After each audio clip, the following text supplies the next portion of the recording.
I want to read a passage of scripture to you today, just to encourage us throughout this particular time of a pandemic.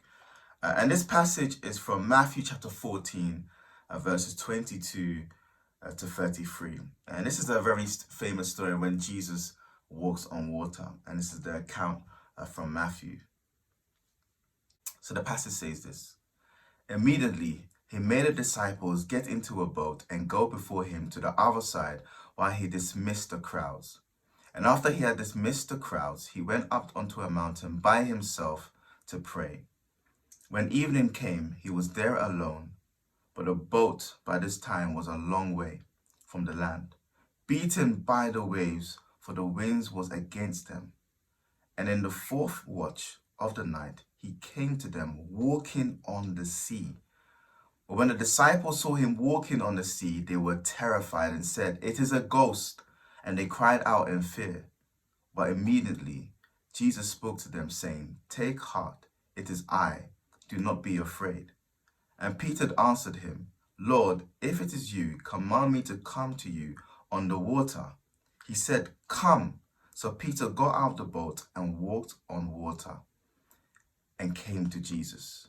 But when he saw the wind, he was afraid. And beginning to sink, he cried out, "Lord, save me." Jesus immediately reached out his hand and took a hold of him, saying, "O you of little faith, why did you doubt?" And when they got into the boat, the wind ceased, and those in the boat worshipped him, saying, "Truly, you are the Son of God." What an incredible story. But there's a few things that was put on my heart as I was reading this passage this morning. I want you just to think about, what do you do when you are afraid? What do you do when you're afraid? What do people do when they're afraid? Who do you call in the times of uncertainty, in the times of danger that you find yourself in? What do you do? Do you call people? Do you zone out? I don't know. What do people do? I know that when people fear, there's different ways that people express their fears, through panic or some sort of action. But what do you do when you're afraid?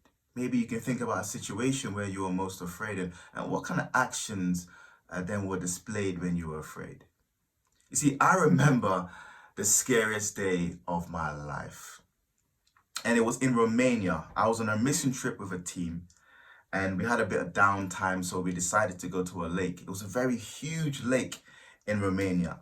Apparently in the mornings, bears would come and drink from this lake as well. A huge lake, and not a lot of people there as well. And I have to make it clear, I'm a good swimmer, but I'm not a long distance swimmer. But for some reason that day, I thought I was a long distance swimmer. And I thought it would be a great idea to swim from one end of the lake to right to the other side of the lake. Don't ask me why. So I started swimming and things were going well. I was doing some nice strokes and things were going really well. And then I started to get a bit tired. And then I looked up to the other end of the lake and I realized that it was far. It was so far away. But I thought, okay, maybe I can push through and I can do this. So I kept on swimming. And then I got really tired, like really tired. So I thought it would be a good idea to see how deep the lake was. And maybe I could see if my legs can touch the ground. So I tried to touch the ground of this lake and I was just sinking. So I quickly came back up, which then took a lot more of my energy. And by that time, I was absolutely out of breath. I was so tired. Honestly, I was on the blinks of just drowning. So in that situation, I decided to stay calm. There was no one around to help me. It was a huge lake. So even if there was somebody who tried to swim, they wouldn't get to me at that point. So I decided to stay calm and turn myself on my back. And in that way I could breathe. And in my reflections, I was thinking, I might die. And I just kept on thinking about my mom and how annoyed she would be for me dying in this particular way. And at that moment, I realized that there's nothing I can do. Like, I'm actually probably going to face death. And I felt like at that particular moment that I'm just going to pray. I'm just going to pray to Jesus. I didn't want to die. I was 16 at the time. I've been on a mission trip preaching the gospel. I really feel it will just be such a bad way to end this mission trip. So I prayed. And then as I kept on kind of doing a backstroke, getting my breath, I started to feel the other side. And I started to feel something. And I stopped and I was at the other side of the lake. Now, I realized something very important that day. That actually panic can lead you away from safety. Like the more you fear and the more you panic, that can actually lead you further and further into danger. And I was always reflecting over that particular story of mine, and particular experience. Like, imagine if I started to panic and started to push even harder and try my best to get to the other side. I would have lost total breath and I probably would have drowned that day and you wouldn't be hearing me today. But at that particular moment, where I feel like, yeah, this is so dangerous, but there's nothing else I can do. This is beyond my control. There's nothing I can do. I feel like all I could do was stay calm and just pray to Jesus and just look to Jesus. Now, this isn't my everyday life. There are times when I am afraid. There's times when I am scared and I don't look to Jesus immediately. But at this particular point, I thought it was important for me to look at Jesus.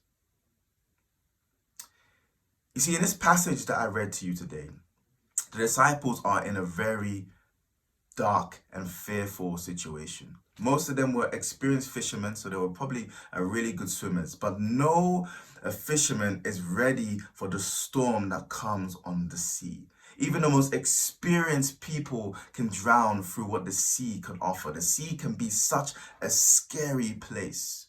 So they're in a difficult situation, a very dark situation, a very fearful situation where they're in a boat and the winds are beating on the boat. But in the midst of fear and in the midst of danger, Jesus decides to approach these disciples who are fearful in a far more fearful way. He begins to walk on water. And of course, this made the disciples even more afraid. They're seeing some human being, Jesus, who is now walking on water. This has never been seen before. So they automatically think it's a ghost, which any human being would have thought. Nobody walks on water.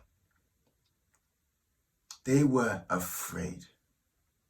But then Mr. Loudmouth Peter, he says to this thing that they think is a ghost, that, Lord, if it's you, let me come out to you on the water. Now, this is crazy. So Jesus has made it clear that it's him. Don't be afraid. But Peter wants to make sure. And he says, look, if this is you, let me come out and walk with you on water. Let me be with you on the water. And Jesus says, come. So Peter gets out of the boat in the midst of this storm, in the midst of this heavy beating, in the midst of a very dark and challenging situation. He comes out of the boat and he begins to walk on water. This is amazing. This is a miracle. And this then confirms that this really is Jesus. Why? Because Peter is able to walk on water. But then Peter did something that some of us tend to do in the midst of fear and in the midst of uncertainty. Instead of him continuously fixing his eyes on Jesus, he started to fix his eyes on the dangers around him and the things that he has no control over. And then he began to sink. Instead of fixing his eyes on Jesus, instead of seeing Jesus, he's now seeing the dangers around him far more clearly. And see, this thing called fear now has a grip on him and it's causing him to panic. And that panic is leading him to sink. You see, fear has a way of blinding us. Fear has a way of allowing our minds to see no way out of a dark situation. It has a mind of just numbing us. Peter, his fear caused him to sink. Instead of him fixing his eyes on Jesus, he's focusing on the dangers around him. And the interesting thing is Peter was so close to safety. He was so close to Jesus. Jesus was right in front of him. But actually, what fear does is it allows us to see the dangers around us far more clearly than we can see Jesus. But then, Peter did something that many of us need to do. Peter did something that many of us need to do, especially in a situation like this. Peter understood that, look, there's no one that can save me at this time. The disciples were not going to come out and risk their lives to save him. There was nothing that could help him at this point. There was nothing that could save him. He knew at that moment that only Jesus can save him at this point.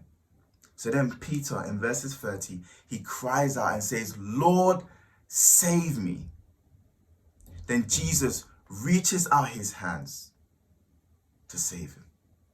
But then he tells him off and says, "O you of little faith, why do you doubt?"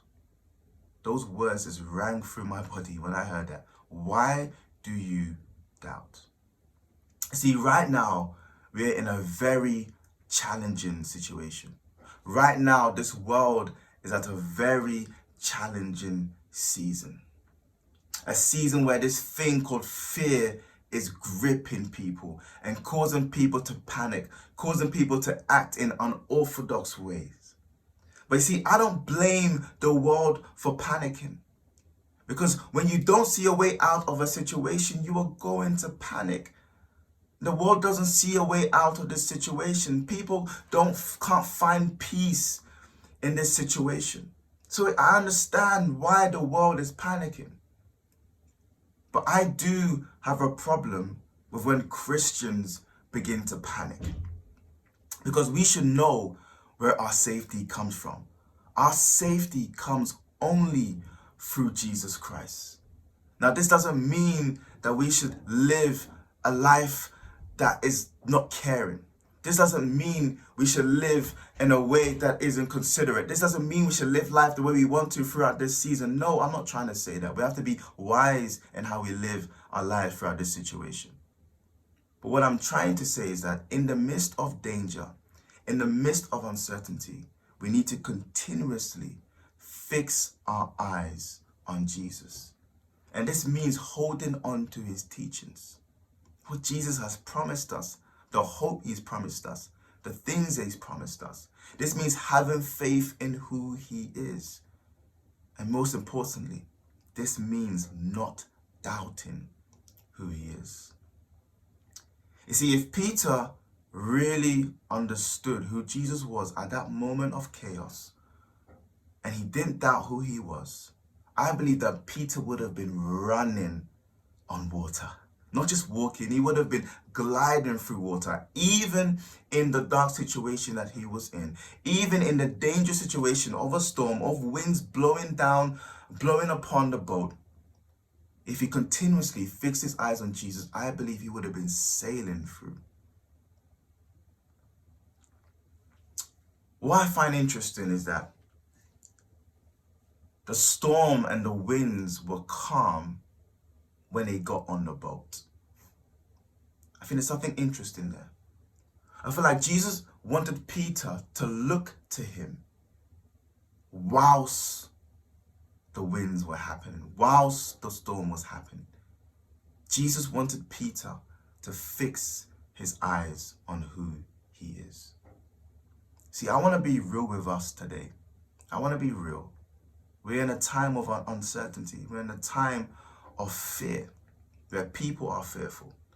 But as Christians, if we don't fix our eyes continuously on Jesus throughout this pandemic, I believe we will sink. We will panic. And sometimes our panic will lead us away from Jesus, away from our true safety. Some of us today may feel like we have sank or we are sinking. I want to encourage you that in this passage, Jesus stretched out his hands to save Peter. And Jesus wants to do that with you today. If you're in that situation where you have been fearful, you are panicking, you just don't know what to do with yourself, Look to Jesus, who is our safety, who will save us, who will give us peace in this situation. Whilst we go through this dark time, he is still there. He's still Jesus, reaching out his hands towards us. God bless.